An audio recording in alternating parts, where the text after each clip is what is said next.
Hello and welcome to this, hey, it's 2020, so we're at home version of BBN Game Day. I'm Mary Jo Perino. And I'm Christi Thomas. And of course, on today's episode, because of the open week, this is really a non-game day edition. That doesn't mean we don't have lots to talk about, though, Christi, because the men's basketball team has finally unveiled its schedule.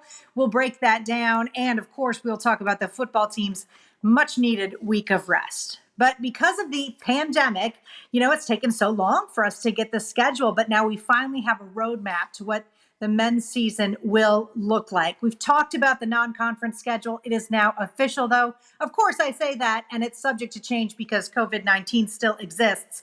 But the Cats will start with the Lexington Pod. It's called the Bluegrass Showcase, November 25th, with games against Morehead State, Detroit Mercy, and Richmond.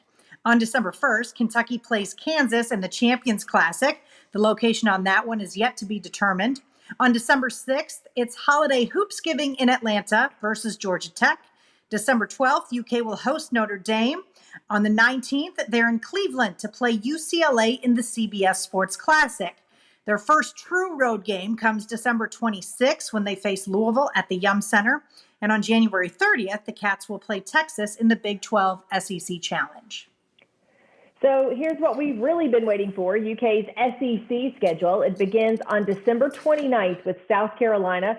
Of course, it includes all the usual conference opponents. And UK has the SEC tournament scheduled for Nashville the week of March the 10th. And I'll tell you what, all eyes are on that Nashville trip and that March the 10th day, because when we didn't get a tournament last year, boy, wouldn't that be nice to have a sea of blue back down there in Nashville for tournament time? That'd be great.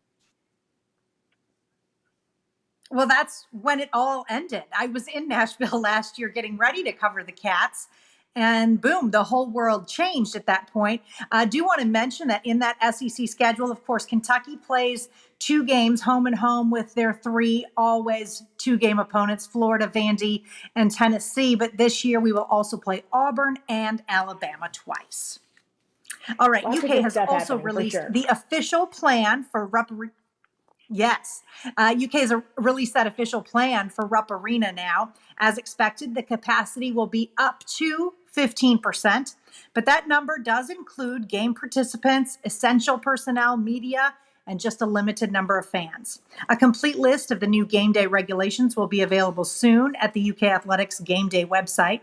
The Kentucky Ticket Office and K-Fund will communicate directly with season ticket holders in the coming days to provide additional information. This is on both men's and women's side.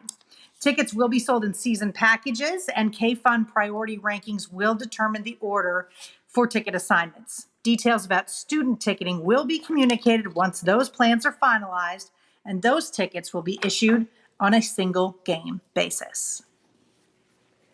All right, now we're turning to football. The Cats are 2-4 so far this season, and the bye week really kind of came at a good time. We got to get some of these guys healthy. We saw Terry Wilson miss the Georgia game. Quentin Bohanna, he's been out. We do expect him back. Cavassier Smoke was banged up. Really a lot of guys that could use this week off. They've got to get their bodies good and healthy, and they've got to fix what's going on this offense. Yeah, Quentin Bohanna, I know you mentioned offense, but Q needs to be back. He's missed a couple games now, and he's such a vital part of that defensive line. Good to see Terry Wilson back. He, Joey Gatewood, and Bo Allen have all been taking snaps, so it will be interesting when Vandy comes to town who's under center. Terry Wilson, as you mentioned, returned to practice. He could retake the starting job against Vandy next week, but like I said, all 3 guys are getting reps. I think Terry should get his job back if he's healthy. Christi, who do you think will start at quarterback? Yeah, I think it's a good question, and I think that Terry Wilson has definitely earned it. I think he's at this place in his career and with what he's gone through that he has earned the right to get back in there and be that starting quarterback. And it wasn't like the offense was really clicking on all cylinders with Joey Gatewood back there anyway. So I think that assuming everyone is healthy and everything goes well, in this open week, I think, yeah, we definitely will see Terry Wilson back there for sure. And listen, let's not forget about the volleyball team. Boy, they have been on a roll, a great start for them at 4-0 against their SEC schedule. That includes wins over ninth-ranked Missouri. And then the Cats are ranked second in the country. That's only behind a 10-win team in the Texas Longhorns. So Craig Skinner is absolutely getting it done. When they're on TV, be sure to watch them because it is a lot of fun and they are doing really, really well. Yeah, Madison Lilly getting honors this week as well. They are just prepping for their shot to win maybe a national title coming up this spring. Well, next on BBN Game Day, we're going to talk some women's basketball.